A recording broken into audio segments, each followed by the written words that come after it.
साथीहरु देख्न सक्नुहुन्छ है हामीले ड्युटी समयमा लगाएको रायो साग भनेको चाहिँ यही हो है।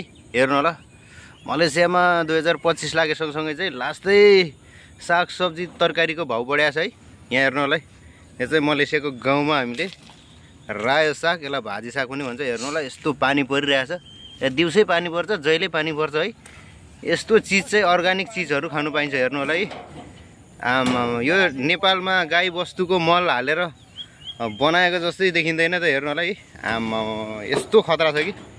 हेर्नु होला है, एकदम अर्गानिक रायो साग कस्तो खतरा छ। यसको पातहरू हेर्नु होला। मलेसियाको गाउँघरमा पऱ्यो भने चाहिँ यस्तो चिजहरू लगाउनु पाइन्छ साथीहरू है। ड्युटी भनेको हुँदैन, ड्युटी भनेको हाम्रो यस्तो यस्तोमा है एकदम बिन्दास तरिकाको ड्युटी हुन्छ। हेर्नु होला उतातिर नेपालै जस्तो छ सब।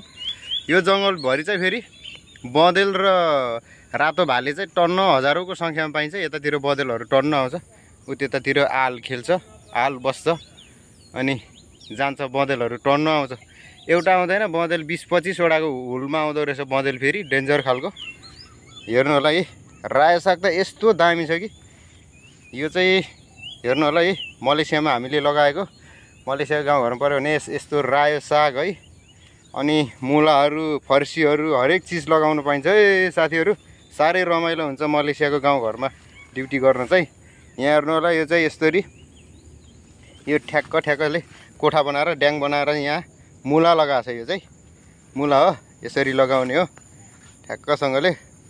यति राम्रो हुन्छ कि पानी परिरहेको छ यतातिर। हेर्नु होला है, कस्तो दामी दामी छ हेर्नु त।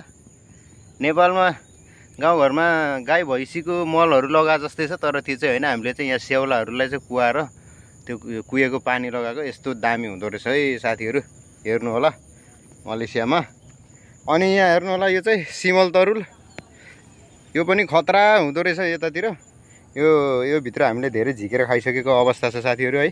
अनि हेर्नु होला फर्सी पनि छ, तर यो फर्सी चाहिँ सानो खालको परेछ कि, त्यही भएर यो चाहिँ साह्रै मसिनो हुन्छ। यो पाकिसकेको छ यति सानोमै।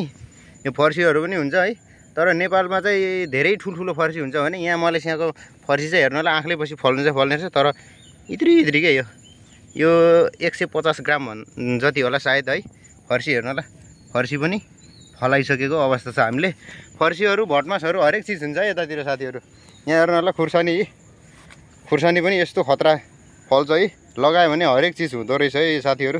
मलेसियामा चाहिँ यस्तो हुन्छ है गाउँघरमा। हाम्रो ड्युटी चाहिँ बिन्दास तरिकाको हुन्छ है। खुर्सानीहरू लगाउने, साग सब्जीहरू लगाउने। यहाँ हेर्नुहोस् कस्तो राम्रो छ क्या। यस्तो हुन्छ।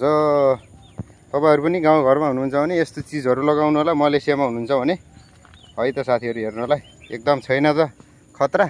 अनि आज चाहिँ फेरि यहाँ चाइना बाजेबोजूहरूले गाउँघरमा फलफुल बिक्री गर्न ल्याउनुहुन्छ कि। यतातिर खासै मार्केटहरू टाढो छ, अनि यहाँ ल्याउनुहुन्छ। त्यो पनि म तपाईँहरूलाई देखाउँदैछु, हेर्न सक्नुहुन्छ। म तपाईँहरूलाई अब त्यो पसलहरू देखाउँदैछु है त, फलफुल पसल।